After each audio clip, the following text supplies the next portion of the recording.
a storm rolling through.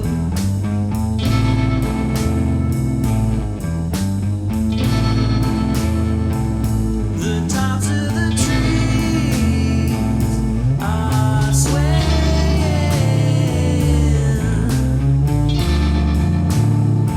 like the ocean waves.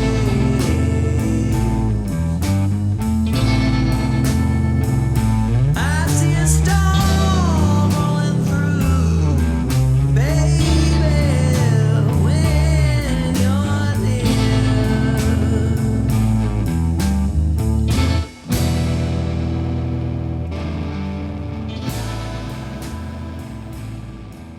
From Keep Waco Loud and Rogue Media Network, this is Invisible Icon, the Tom Wilson story.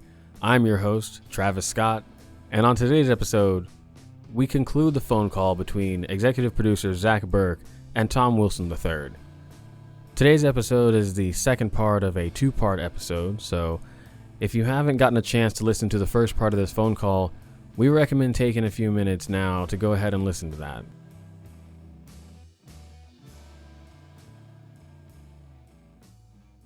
Hey, Zach. Hey, can you hear me okay? Hey.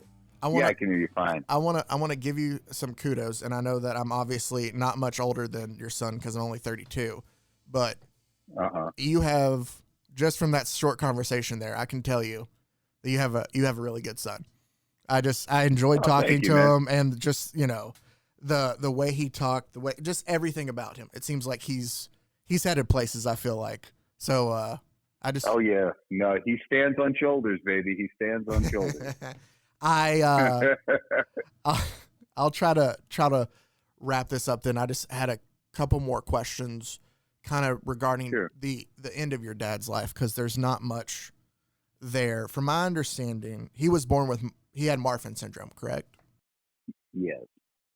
But I don't think anybody knew about it until he was actually stricken. Oh, okay. So, you know, we had the history of tuberculosis and that type of stuff that is chronicled there, but it came out of left field to us. But when finally when he was diagnosed with it after the heart attack, it was readily apparent from the characteristics. Same thing Abe Lincoln had: very long, slender fingers, long feet, tall, growth spurts. These are all kind of the characteristics of it. And so, that was kind of a shock. In fact, that reminds me, it skips a generation, so it's time to get my son tested for it. Yes, sir. I don't like talking about stuff like this at all, but I just, you know, just to try to get the information out there. So he had the first heart attack where y'all found the diagnosis, and then he passed away from the second one, correct? Mm-hmm. Yes. And those weren't that far apart, though, were they? No, they really weren't. I mean, I was a junior in college, so I graduated in '79. So that must have been in '76. So probably about a year and a half, I'm guessing. I'm a little hazy on it, but I also remember him talking about it on two fronts. Philosophically, that he had led a full life type thing, and it wasn't kind of a capitulation to it, but it was. I remember hugging him after going home for the initial, after he had gone into the hospital, and then going back to continue my schooling, and then coming back home, and he was out of the hospital, and we were hugging in his living room, and I said, "Man, I wasn't sure I was going to be hugging you ever again." He said, "Yeah, neither was I, man." He said, "But those doctors were just amazing." And he said he had such an appreciation and respect for them that, you know, if he ever made a bunch of money again, large amounts were going to go toward UCLA because of the treatment that he got there. And also, this is an anecdotal story that I got, in the sense that he had told me how painful it was, how the recovery and the initial attack. He apparently drove himself from the Hollywood Hills down to the hospital, and made it in there. And immediately they realized he was in serious cardiac arrest and whisked him in. But he, on the second attack, I guess his aorta had ruptured after they had sheathed it. And I mean, I kind of, he apparently was walking past phones in the house. And someone who had been in there, I never saw this, had said it was almost as though it was an intentional not wanting to call for help. So I don't know that for true, but that was the sense that I got. It's funny you say that. There's a lot of similarities I can relate to with my father in that aspect. When I was young, he had a heart attack that was misdiagnosed, and he didn't go to the doctor for 8 days, and it was a widowmaker one, so he was 100% blocked. Like, they were amazed that he was alive, but he lost 2/3 of his heart from that. And then after that, It was just kind of always a struggle, and he still had problems. But the last time that I remember, I went over and I saw him one weekend. This has been about 7, 8, I don't know, maybe 10 years ago when my father passed away. And I saw him, and he was just, in good spirits, and we had a really good talk, and it was just, like, because my father and I didn't always have the best kind of history with one another, but it was a really good meeting, the best one I had in a while. And then he called me the next day and was just talking and just told me how proud of me he was and that he loved me. And I didn't think anything of it at the time, but then the next day I got the call from his hospice nurse that he had passed away. But it was just one of those things of where you kind of feel like he had come to realize that, hey, this was about to happen, and he, accepted it and had realized that he was happy with what he had done, kind of thing, of the life he had lived, and he was ready. Yeah, and there is that sense, Zach, and I got to tell you, with my dad, it wasn't as prescient as that in this sense, in that he had been told, and he said to me, they sheathed my aorta, and part of Marfan's is a weakening of your aorta. They had sheathed it in Dacron, and he said, in his words, I'm going to outlive y'all. So there was kind of, I don't know if there was a serenity there, that he had kind of survived it, dodged the bullet, but that I got the sense he didn't want to go through it again. And I think that, like your father, there is a comfort in the fact that he felt like he had done so much. His kids were launched. It's the same way I feel about my son. If I'm not here tomorrow, I'm confident my son will, and my daughter is equally as gifted as my son, and as articulate and as independent and as just a stellar student and all the stuff, and a stellar human being. Because student is not the gradient that I want to use somebody on, but they're both, great students, but they're better people than they are students. And I think there was comfort in my dad, and it sounds like it was the same with your dad, is that I'm going to take this time out here to recognize you in case I haven't said it enough, how proud I am of you. And my dad gave me one of those before I went away to college, a big hug saying that he couldn't have been prouder of me. And it's just, did you feel an emancipation in it, Zach? Because I did. Yeah, no, I always, there's a taskmaster dimension to them that sometimes doesn't let the true feelings come through. Mm-hmm. For me, it was kind of like, because I knew that obviously he spent every day from whenever that heart attack was, when I was like in 8th grade, in some sort of pain. Like, he was hooked up to an oxygen machine all the time, and he wasn't supposed to smoke, but he still did, because he was going to be him. And, but my mom did that. And you're like, hey, just, don't do it by the oxygen at least. But, but, it just, I felt like the thing that sticks with me is because, funny enough, I was on air, hosting the sports show that I did, and I got a call from a number I didn't know, and with a voicemail. And so during one of our breaks, I just listened to it, and then I got off and realized I had to finish 30 more minutes of our show, which was just kind of weird to do. But I called my mom real quick and let her know. So when I got done and I walked out and I called her back, and I said, and she goes, well, I'm here. Obviously, we're waiting for the ambulance to come and take him, because he was already, the nurse found him, and he was just in his chair dead. But she goes, he looks peaceful. He's just sitting here, just closed eyes, just he just finally kind of went to sleep there. And there was a bit of relief in that sense of just all right, obviously, he's not hurting anymore. And so that, right. Yeah, that kind of helped me. It shifts from quality of life to quantity. Yeah, and that's you have to be bigger than the moment, in the sense that you have to realize that you can't be as wounded as you want to be. You can't be resentful of it. You have to kind of divorce yourself from the you and look at the greater picture and the them. And it's to have somebody suffering in pain and hanging on, and just kind of feeling guilty about imposing on people, all the kind of cornucopia of emotions that go through that from their side of the fence.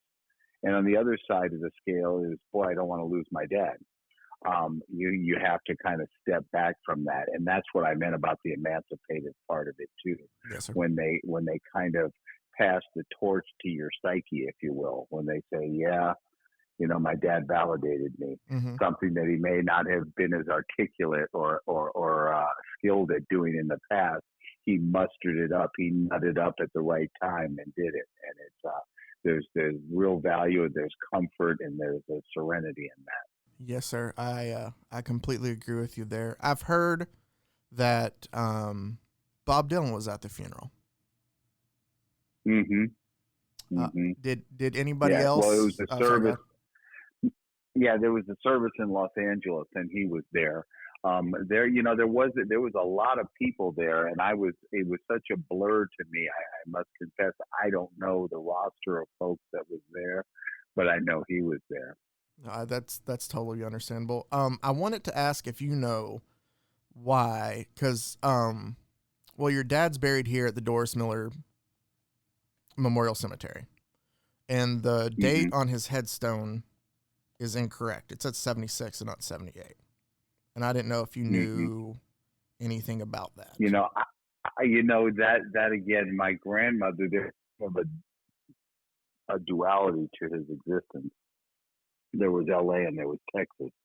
And my grandmother was determined to have him and his ashes taken back to Texas. And I don't know anything about that except that I've heard that. And that's something that I think my family and I are going to have to sojourn up there and rectify, because that's 2 years early. Yeah, no, and that's we already had a short time with him. We don't need to truncate it anymore.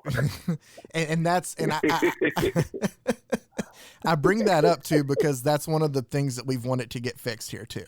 Like, we obviously want to help with that. So anything we can figure out, or any channels we can figure out that would help with that, we'll obviously pass along to you, but just so it is at least. And I have never seen his gravestone. I have never seen it. Well, when you come down here for the dedication, we can take you on a tour. It's that sounds wonderful. It's named after a fellow AJ Moore alum and Doris Miller. So. Oh, there you go. Yep. There you go. I was talking with Lane Hamilton, and are you familiar with Lane? That's the guy behind the church at Second and Clay. Oh yeah, who just bought it. Yeah, and I was struck by how close Moore High School was to the river. I had no idea. Yeah, no, it's right there off the Brazos. I think they shut it down just a couple of years ago, and now they just have Waco High and University as the main high schools in town, and then Midway's in Hewitt, which is like, a suburb kind of. So those are the three large schools now. Right. But yeah, it's right across from the Brazos there. The road that was right by it is right from the Brazos. I'll tell you a funny story about my dad. One time we were out sailing in California, because again, you're dealing with a guy who's got all sorts of different tastes. So he would rent sailboats. And I said, why don't you ever buy a sailboat? Because he said, I don't have time to use it. It's much easier to rent it. You'll see the sense of that. And, we did the whole thing, and he was teaching me how to come about, and switch the sails and all this stuff I know he had thoroughly researched, because that's the way he was. And I turned to him one day, and it was just me and him out on the boat. My mom and my sister had elected not to go. And I said, man, where did you learn how to sail? And he said, man, on Lake Waco. And I said, yeah, right. You know what I mean? Then 20 years later, I'm with my cousin Bobby, and we're driving by Lake Waco. said, boy, that boy might not have been lying after all. He might actually learn how to sail on this little lake because that's the kind of guy he was. So, but the way he said it was with such contempt, like, oh, what do you mean? You doubt that I can sail? And then I said, no, man, I don't doubt that you can sail, but where did you learn? On Lake Waco, man, if you must know. You know, I understand the skepticism. I mean, I live here, and if somebody told me they learned something on Lake Waco, I'd still question it. Because it's not the biggest lake, so yeah. I know, but it's just the kind of thing where he would practice see, my dad, like he used to say about my mom when they would play tennis, my dad was a cerebral tennis player. And what I mean by that, he would say, all right, knees bent, address the ball, bracket head back early, follow through. And he'd be taking all these lessons, and my mom would get out there and just start whacking it around, naturally following through, naturally bending her knees, naturally getting ready. You know, and I spent all this money on these lessons, and this neophyte comes out here and is dusting my butt on a tennis court. So that's the way I could easily see him approaching sailing that way as well, you know, just from a textbook and then mastering it. That's so funny. Because I can remember him in a recording studio. He would carry around a canvas bag, an LL Bean bag, and it would have all these records in there. And half of them wouldn't be in jackets. They'd just be stuffed in there. And you know, the guy who knew you don't scratch records and all this stuff, but to my dad, you know, records were basically free. So he would grab a record, he'd sort through the stacks. See the sound? See that echo, that hollow timpani on that? That's what I'm looking for. That's the sound I want. So he would have this concept in his head. And in order to articulate it, he was big on show and tell. So he would demonstrate it. See the way Keith Moon is banging on that drum? That's what I need. See the way that's reverberating there or why it's muted? That's what I'm looking for. And I would listen to him do that type of stuff, and he would sort through his catalog with this big pile of records. It will always crack me up. Oh, that's awesome. And I think, you know, you tell that story there, and I think that's part of the reason why I felt kind of gravitated towards your father, and even more so after hearing things like that. When I was, you know, a production director for 10 years, you work on so much audio that I could not listen to the radio anywhere else, because I'd be like, well, why did they do that? Well, why did they use, you know, that music's too low? Or that music's overpowering his voice. You can't hear what he's talking about. Oh, I didn't like that sound effect. And everything I listened to for that 10 years, actually probably up until like the last year, now that I've been so removed from it, but I couldn't listen to anything without critiquing or being, oh, they did really good on that transition. And I feel like with the stories you tell, obviously that was probably your dad with any music he listened to. All the time. And it's the same way I watch news broadcasts now. I can't watch interviewers labor through some stuff, or I'm watching the bent of a story, because of being a news producer and an executive producer and a managing editor. You learn how to kind of tell stories. That's what my son was referring to. And there's a marriage between sight, sound, and words. And you only have a short period of time to do it in a minute 30 story. So they're precious seconds, and they're precious opportunities. And when I see them squandered on TV, or I say, Jesus, you had 18 minutes to fill in a half-hour newscast, and that is the schlock you're putting on TV. I can't watch. That's why I have real trouble watching local news. It's too much happy chat. There's not enough substance to it. And I have the same frustration. I mean, I was just watching Meet the Press with my wife this morning, you know, cursing out Chuck Todd for letting himself get steamrolled by somebody on TV. And I can't countenance it. And it's a blessing and a curse. You have an insight like you have into production, but at the same time, you know, it's like carrying a cross. You can't watch this stuff or listen to it without, you know, falling into it. Exactly. It's things we love, but, you know, and we love so much, and we've worked with it so much that we know how we can, you know, like, here's how I would do it, or here's how, what I think, you know, a good broadcast, a good sounds like. And so you just listen and you can't help but critique everything like that. And it just kind of, like you said, blessing and a curse. I want to, I'll go ahead, and I appreciate your time again very much. Oh, my pleasure, and you helping us out with this. I'll go ahead and close. I have one more question that I just came to me while I was talking to you and your son, and then talking about your dad, that I think just overall about your family as a whole, to me, is something that stands out. And if we go back to your great-great-grandfather, about how he was one of the first, he was a first African-American graduate from the college he went to, became, an African-American professor in the early 1900s. You had an uncle who was, not uncle. You had a great uncle who was the principal here at AJ Moore forever and big into education. Your dad, huge into music. You, huge into news. Your son now with marketing. And there's another Wilson down in Kerrville that's related to you guys that's big into education. It seems your family as a whole, not just, I know we're focusing on your dad and we're talking to you and we've talked to your son, but to me, one of the biggest things about this story is how your family as a whole, no matter when it was, has always been able, in my opinion, to do great things. Every generation. There was, it can be education-based, music-based, news-based, media-based.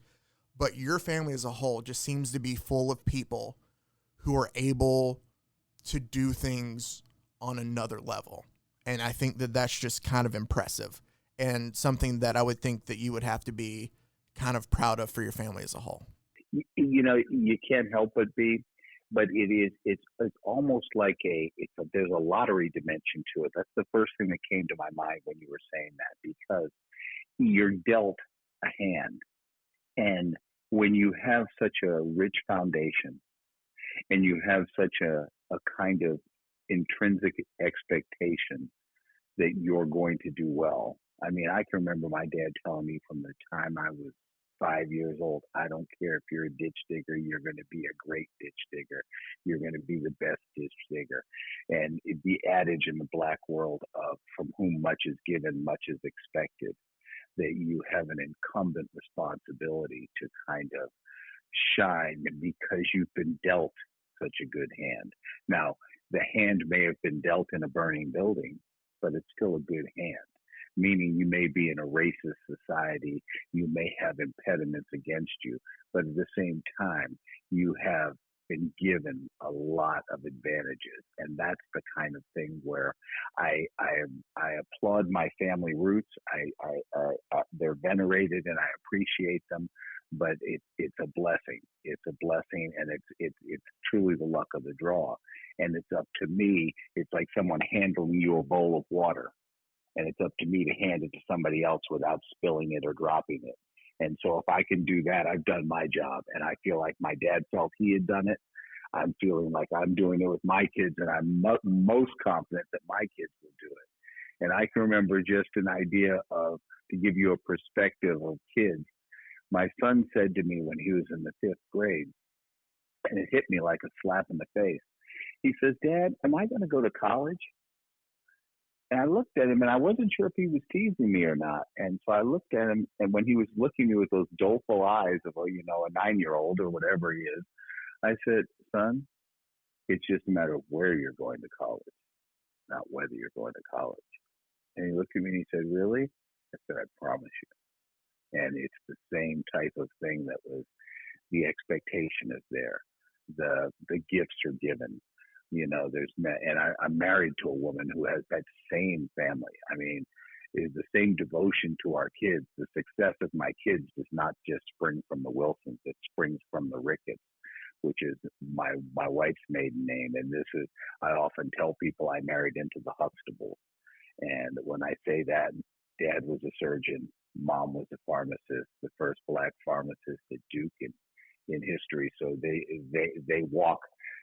My kids walk in the shadow of greatness from both sides of the family. The daughters are surgeons and lawyers and administrators. My wife's a research pharmacist. So there wasn't much of an opportunity to fall between the cracks. And when you came home to do some homework at our house, if it was science or math, you went to the right to Victoria. If it was social studies or English, you went to the left to Dad.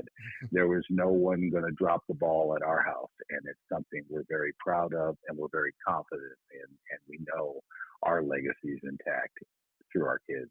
And I know my family's always felt that way.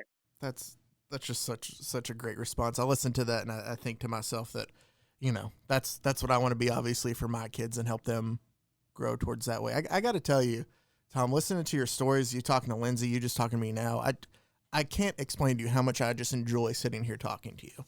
Yeah, well, I appreciate that, Zach. You know, I this is more somber and serious than I am. If we're talking sports or politics, I'm much more from the cuff. But when you're speaking from the heart, and it's something as key as this, it's easy to kind of wax poetically. But I'm just a regular old guy who's been blessed. Been blessed. Well, maybe when you come down, I can actually kind of finally talk some politics with somebody. I'm the only liberal in my entire family, so it's a lot of me just keeping my mouth shut all the time. I know what you mean. And just, you know, and just leaving rooms where conversations are going on where I'm like, I'm not dealing with that. Mm-hmm. So when I am able to finally get it out, I get to you know, light up with joy a little bit. We'll do that, and sometimes you have to realize you can't pour a gallon into a teacup. Oh no, that's true. That's true. You just got to get enough to be able to suffice to keep you good for a bit. Yeah. I told my wife last night, we were laying in bed getting ready to go to sleep, and about the interview that I had today, and I said, I know this is going to sound weird, but I think besides anybody in my family who I'm actually related to, the person that I feel like I know most about their life is Tom Wilson Jr. Like, just the amount of research I've done and dug into, like, I feel almost, and I've loved every part of it, of just everything I've been able to find out about your dad. And then even the more I've dug to find out about you, to find out about your son, to find out about your family. And it's just, it's amazing to me. And I appreciate it all very much. And I mean, I love just, you know, everything about the Wilson family. I truly do love you guys, and I appreciate you helping us with this. Well, I want to thank you because I'm truly gratified by this. We've been working on this Hall of Fame stuff, and there's some things going on that I have some friends who are connected to the music business, and it appears there's going to be a little more traction to his consideration. There's some other projects that are being worked on. So the fact that you're contributing to that is something I'm really grateful for. And what I really relish about it is that a couple of things, that the love and the devotion come through in the piece. There's a kind of a not over the top reverence that needs to be paid to someone who's a titan in the business. But in addition to that, it's the compendium. It's seeing it from beginning to end. You heard my son mention it. It's hard to kind of in snippets sit a kid down, you know, a millennial attention span, the 10-year-old attention span, you know, prying them away from a phone, and all the mishmash that's going on in their world, to be able to kind of have a chronicling of it in a linear sense has real value. And I told him the other day, I said, have you listened to it yet? No, Dad, I got to. So last night he told me that he listened to 2. He said, wow. I said, yeah, you got to see where your family comes from. And my cousin sent me a picture of the brothers Wilson last week when we got in touch, and we hadn't talked for 20 years, and it was just such a wonderful picture. I said, you see this picture, you see all the Wilson boys, my grandfather, his wife, and his brothers, and I said, this is where you come from, man. These are your people. And now that he heard the podcast and heard about BT, he gets to see some of the stuff. And I'm as guilty as anybody else because I don't have a full kind of corralling of that, because the same things I just indicted him for, I'm guilty of as well. And so, you know, so to have it laid out like that and to have it presented in such a nice, you know, this could have been a podcast that was a 2-part podcast, and you could have run ramshackle through it. But to see it kind of building momentum and doing it in an epochal sense, I mean, it really is. It's something very exciting. So we thank you as the Wilsons, and we really looking forward to meeting you as soon as this COVID stuff calms down. because I've already been lambasted by my wife. She said it's right up the highway. And you haven't been there. She put me so deep in the dipshit column that we have to come up there as a family and give you a hug as well, man. Oh, that's awesome. I appreciate it. Yeah, it's going to be a lot different than the last time you were here. Downtown has kind of completely changed since I was a kid. Breezed through. I have no real memory of it because I breezed through there in I think 94 or 5. I landed in Austin. We drove from Austin straight through, basically hung out at my aunt's house, and then rolled back out. So I'm not even sure I saw downtown Waco. That's okay. 94? No, Waco wasn't good in 94. I can tell you as a young kid living here, it wasn't anything special. Yeah, no, that's what I was last at. And there's a special shout out to our girl Lindsay because I knew when I got that email, and it was kind of that I've helped write those emails. I've helped sick reporters on subjects. It was one of those groping, shot in the dark emails. I hope you're who I think you are email. Mm-hmm. And so when I got the phone call, it was very nice, and we clicked it very, very easily because when she started talking about the vagabond nature of her, from Maine to Florida to this, I had done Kalamazoo, Pittsburgh, Minneapolis, San Francisco. You know what I mean? So I knew of the trek that journalists take. So we were kindred spirits right away. But I'm gratified she's getting a cred on it and is contributing to it because she really connected with me, and I'll be forever grateful for Lindsay and the no, she's been awesome. Mike wanted me to go ahead and pass along his thanks as well. He's out in the producing this while we're sitting here talking, but he wanted me to thank you for him as well for well, thanks Mike too. It was wonderful talking with him as well the other day. I think we have just an absolutely fantastic group here. I come from a world where it's all about research, and I feel like I'm very good. Mm-hmm. I can, hunt down leads. I have that attitude of where I'll, email anybody just to see, because what's the worst they can tell me no kind of thing. So I was able to talk to, Marshall Crenshaw and Chuck Israels and all that about this just from simply finding and emailing. And that's always been my bag is the research. Lindsay's our bulldog. She's able to go out there, and we will give her something and she will just track it down and hunt it down. And then Mike's I know the breed. Yeah. Mike's an absolutely fantastic producer. He's done amazing producing this out. Travis, who's been our narrator for it, has been great. It's just, Jacob and Katie, all 6 of us, I just think, to me at least, we couldn't have found a better team to do this. And I'm glad that. Well, it manifests itself. You can see it. You can see it in the product. I mean, it's there's a kind of a tenderness, a thoroughness. There's the kind of the 30,000 foot view and the 3,000 foot view. So that always makes for a nice meld. And when you can accomplish that and you can touch people's hearts and at the same time peel back the onion on somebody who's kind of mysterious. I mean, I love the title. I love the alliteration in the title. And yet the title stands alone. So the whole project I've been very impressed with. I'm thrilled to be part of it, my small part. I appreciate it very much. I really like you talk to my son too, man. I'm glad I'm glad that was your idea. Now you have a 4th Wilson. Yeah, no. Hey, let's hear from as many as we can. But I love seeing. He's convinced he's going to have no kids. Ah, come on. I told we all said the same thing. Oh yeah, yeah. No, my wife when we first got married told me I don't know, or even when we first started dating, it's like I like kids, but I don't know if we'll have them.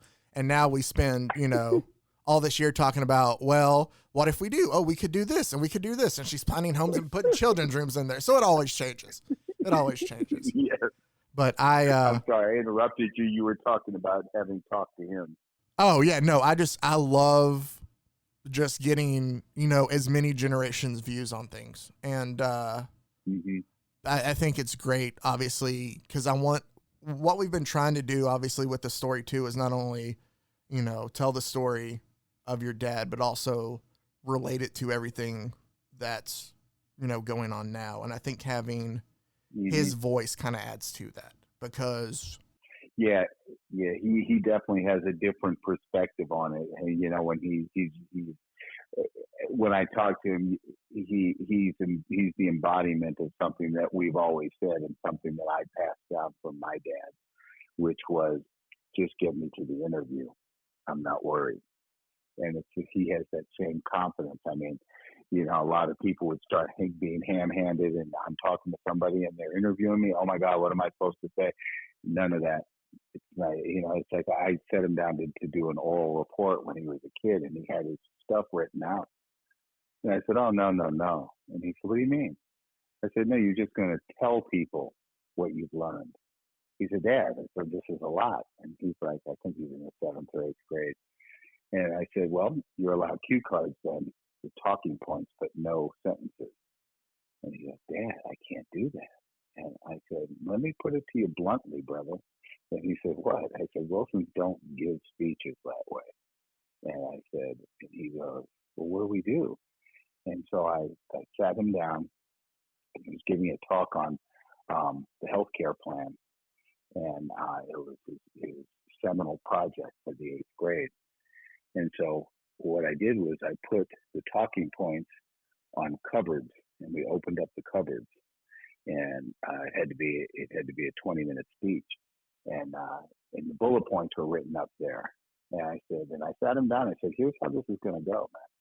And he said, and he's looking at me, and I can tell he's not believing me, and he's scared, and he knows he's going to have to deliver this, and he's seen crash and burn all over the place. So I said, here's how this is going to go. You're going to, after the first run, you're going to tell me you can't do it. After the second, third run, you're going to be thoroughly convinced you can't do it. After the 4th time we go through this, you're going to say, I can do this, but it's going to crash and burn, and it's going to really suck, and why are you doing this to me, Dad? And by the 5th and 6th thing, you're going to be in tears. And I said, by the 7th and 8th take, you're going to feel you can pull this off. And by the 10th time you do this, you're going to be changing the script. And when it all came that way, and he gave it to me back to back, and the one was completely different than the other. I said, that was different than the last one. He said, yeah, I had different things to say, Dad. I said, oh. I said, oh, you had different things to say, Mr. Can't do anything but read it off of a piece of paper? Oh, that's awesome. Oh, yeah, I would never do that again.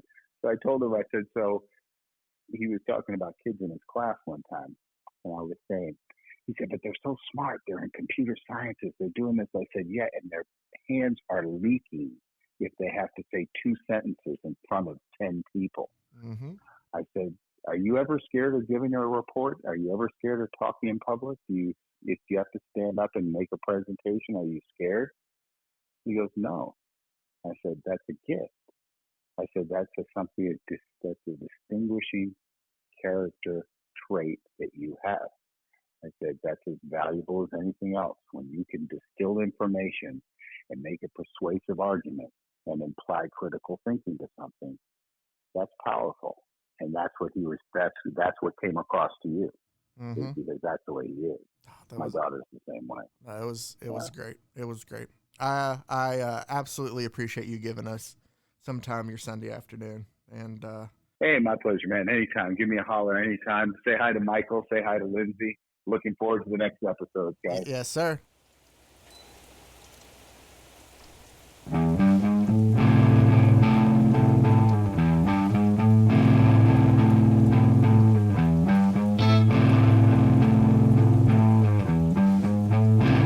On the next episode of Invisible Icon, we return to our story and visit the final years of Tom Wilson's life.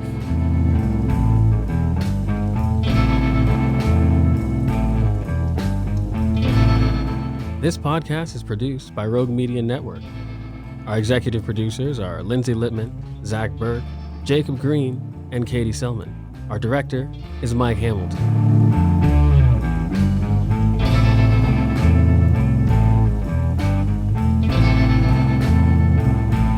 Our theme music is by the Bowleys. Join us for the next installment of Invisible Icon, the Tom Wilson Story.